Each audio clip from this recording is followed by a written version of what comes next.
Pump থেকে gas নিতে প্রায় মাসখানেক ধরে নাজেহাল হচ্ছেন গ্রাহকেরা। শুক্রবার হওয়ায় আজ অবশ্য গাড়ির লাইন কম, তবে বরাবরের মতোই রয়েছে গ্যাসের স্বল্প চাপ, তাই চাহিদা মতো গ্যাস গাড়িতে নেওয়া যাচ্ছে না। পাম্প কর্তৃপক্ষ জানায় তাদের 2-1টি নজেল ব্যবহার করতে হচ্ছে।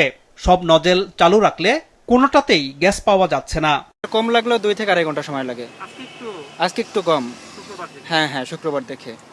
কিন্তু তারপর দেখা যাক যে কতটুকু পরিমাণ প্রেসার আছে। মেন সমস্যা তো প্রেসার থাকে না, গ্যাস একেবারে থাকে না বললেই চলে। কাকে দোষ দিব, কাকে বলবো আমরা? আগে তো এরকম ছিল না, কিন্তু এখন ইদানিং এরকম হওয়াতে তো অনেক কষ্ট, তো অসুস্থ হয়ে যাওয়ার অবস্থা। চাপ 220 হলেই 220 বার হলেই আমরা দিতে পারি, কিন্তু এখন অতগুলো দিতে পারতেছি না। 170-80 এরকম বার দিয়েই চালানো হচ্ছে। থাকার দরকার 10 থেকে 15 পিএসআই, সেখানে 4 থেকে 5 পিএসআই পাচ্ছি।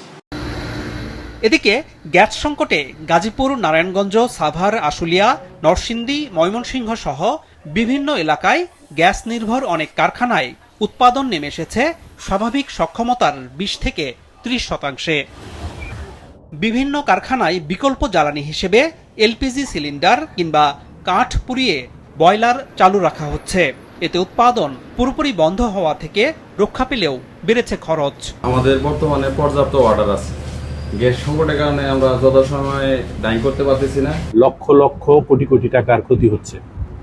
শুধু শিল্প মালিকদের ক্ষতি হচ্ছে তাই নয়, এর সাথে সংশ্লিষ্ট হাজার হাজার শ্রমিক বেকার বসে রয়েছে। কিছু কিছু জায়গায় একটু প্রবলেম আছে, আমরা চেষ্টা করতেছি যে সব ঠিকঠাক রাখার জন্য চেষ্টা করতেছি। আমরা যা পাচ্ছি মোটামুটি চলতেছে। এ পরিস্থিতিতে চাকরি হারানোর শঙ্কায় রয়েছেন অনেক শ্রমিক। ম্যানুফ্যাক্চারিং চলতেছে না, বর্তমানে আমরা বেতন ঠিক মতো পাচ্ছি না, বড় সমস্যার মধ্যে আছি আমরা। পোশাক কারখানা বন্ধ হয়ে গেলে আমরা ঘর ভাড়া, তারপরে দোকানে বাজার সদাই, এগুলো সব দিক দিয়ে বিপদে পড়ে যাব। লাইনে চাপ কম থাকায় বাসাবাড়িতেও রান্নার চুলা জ্বলছে না।